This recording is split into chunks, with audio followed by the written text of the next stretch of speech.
NEET में chit को लेकर प्रदेश में बवाल मचा है। रोज नए नए खुलासे हो रहे हैं। आज हम नीट नेटवर्क धांधली का पूरा एक्सरे करेंगे और बताएंगे अब तक नीट की चिट में क्या क्या हुआ है, इस धांधली में कितने किरदार हैं, कहां से इसके तार जुड़े हुए हैं, अब तक की जांच कितनी असरदार है और कौन कौन सलाखों के पीछे पहुंच चुका है। बिहार समेत देश के कई राज्यों में जांच एजेंसियों की छापेमारी अभी भी जारी है। डीजी के हटाने के बाद भी देखिए इसी पर रिपोर्ट।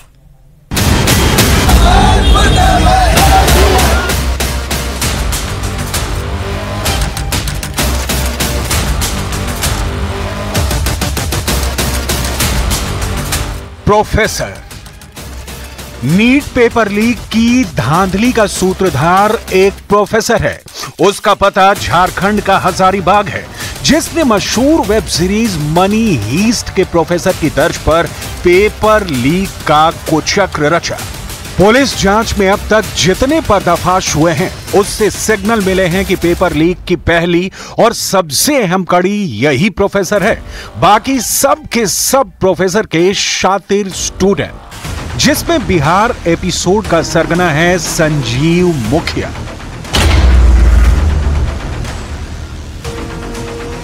तारीफ बस इतनी भर कि 20 साल से पेपर लीक का किंग पिन है। नीट पेपर लीक धांधली का सबसे कुख्यात नाम है संजीव मुखिया, जिसके खुराफाती दिमाग से लाखों छात्रों के भविष्य से खिलवाड़ करने वाली तरकीब निकली। लेकिन नीट पेपर धांधली का सारा कुचक्र सिर्फ संजीव मुखिया के अकेले बूते भर की बात नहीं। इस गड़बड़झाले में संजीव मुखिया के साथ बराबर के साझीदार हैं। नीट पेपर लीक के सरगना ने ऐसा नेटवर्क बना रखा है जो किसी का भी दिमाग चकरा देगा। संजीव मुखिया की क्राइम कंपनी बड़ी है, रसूखदारों से भरी पड़ी है। पढ़े लिखे ज़हीन पेशेवर लोग इसकी लीक कंपनी में प्रोपराइटर हैं। नीट पेपर धांधली करके पूरे देश में खलबली मचाने वाले संजीव मुखिया का कच्चा चिट्ठा खुल गया है। लेकिन पहले जानते हैं कि नीट पेपर लीक का षड्यंत्र रचा कैसे गया, किस सेंटर में पेपर लीक हुआ, ये जानते हैं। पेपर लीक की सारी सेटिंग झारखंड में की गई। आरोप है कि बिहार के संजीव मुखिया ने कथित प्रोफेसर को मोहरे के तौर पर इस्तेमाल किया।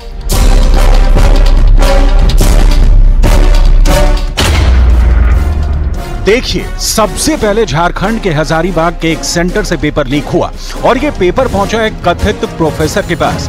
इस प्रोफेसर के फोन नंबर से ही संजीव मुखिया के फोन पर पेपर भेजा गया और फिर रांची के रिम्स के 10 डॉक्टर और पटना के 2 सॉल्वर ने इस पेपर को सॉल्व किया। यानी कि पूरी टीम ने प्रश्न पत्र को देखकर उसका आंसर तैयार किया और फिर जब आंसर तैयार हो गया तो संजीव मुखिया ने आंसर और प्रश्न पत्र को चिंटू को उसके फोन पर भेजा।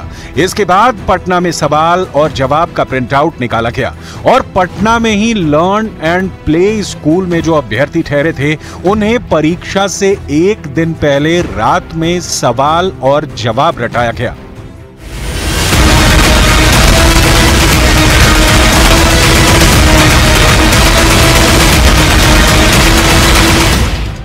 नीट पेपर लीक होकर बिहार में ऐसे पहुंचा, लेकिन देश के बाकी सेंटर पर इन्हें कैसे लीक किया गया, किसने करवाया, अब इसे देखिए। अब तक की जांच में पता चल रहा है कि संजीव मुखिया के साथ इस मामले का मास्टरमाइंड है रवि अत्री और उसका गैंग। रवि अत्री फिलहाल मेरठ की जेल में बंद है और इसके ही गैंग के 2 सदस्य अतुल वत्स और अंशुल सिंह बाहर एक्टिव थे। अतुल वत्स और अंशुल सिंह ये दोनों बिहार, महाराष्ट्र, गुजरात में नीट लीक का जिम्मा संभाल रहे थे। इन दोनों के सीधे संपर्क में था संजीव मुखिया। ये मुखिया भी बड़ा किरदार है। इसके पास जो क्वेश्चन पेपर आया उससे इसने सॉल्व कराया सॉल्वर गैंग से। ये सॉल्वर गैंग पटना और रांची में था। रांची में 10 डॉक्टर और पटना में 2 सॉल्वर। इन सबसे संजीव मुखिया ने पेपर सॉल्व कराया। इसके साथ ही संजीव मुखिया के नेटवर्क में जुड़े थे सिकंदर यादवेंदु। ये सिकंदर जो है मुखिया का शागिर्द है और इस पर अभ्यर्थियों को लाने का जिम्मा था। इसके अलावा मुखिया के नेटवर्क में अमित आनंद और नीतीश कुमार भी जुड़े थे। इन दोनों पर पैसों की डीलिंग का जिम्मा था। इस नेटवर्क में चिंटू और सिंटू भी अहम किरदार हैं। इन दोनों के पास ही सॉल्व किया गया पेपर संजीव मुखिया ने भेजा था और इन दोनों ने क्वेश्चन पेपर और आंसर पेपर का प्रिंट लेकर अभ्यर्थियों तक पहुंचा और फिर अभ्यर्थियों से आंसर पेपर रात भर रटाया गया। बिहार के जिस गेस्ट हाउस में पेपर सॉल्व किए गए वहां की सारी सेटिंग सिकंदर ने प्रीतम के साथ की थी। वही प्रीतम कुमार जो कि तेजस्वी यादव के पीएस हैं। प्रीतम कुमार के पटना वाले पते पर EOU का नोटिस पहुंच चुका है। मगर नीट पेपर लीक का मगरमच्छ कहा जाने वाला संजीव मुखिया फरार है, क्योंकि संजीव मुखिया कोई छोटा मोटा खिलाड़ी नहीं, 20 साल से पेपर लीक का तजुर्बेकार है। पुलिस संजीव मुखिया के लिए जगह जगह छापेमारी कर रही है। वहीं संजीव मुखिया की मां ने बातचीत में बताया कि उन्होंने अपने बेटे को गलत संगत में जाने से कई बार आगाह किया था। चलिए अब पाली से बड़ी खबर की बात